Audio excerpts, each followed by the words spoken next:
มาจับใจเลี้ยงดีที่ขอทำความดีทำให้สิ่งที่ถูกต้องถวายแด่กับท่านดีจากท่านดีเพื่อเป็นทานคือสวรรค์ข้าในขอทำใจไป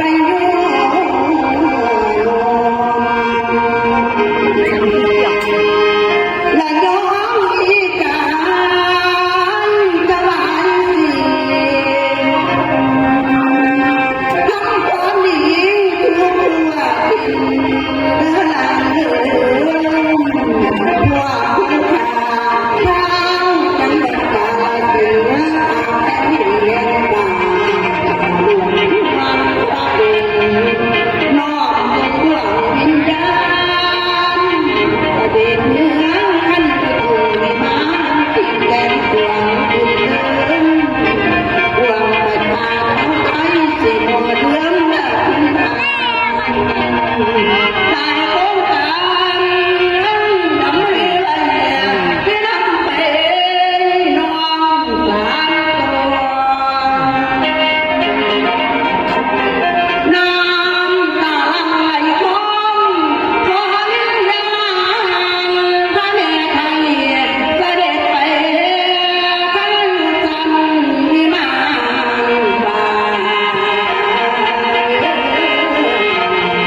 ก็ถือว่า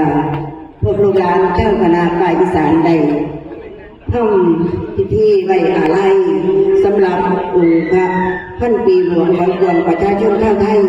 และได้รับพันดับต่อไป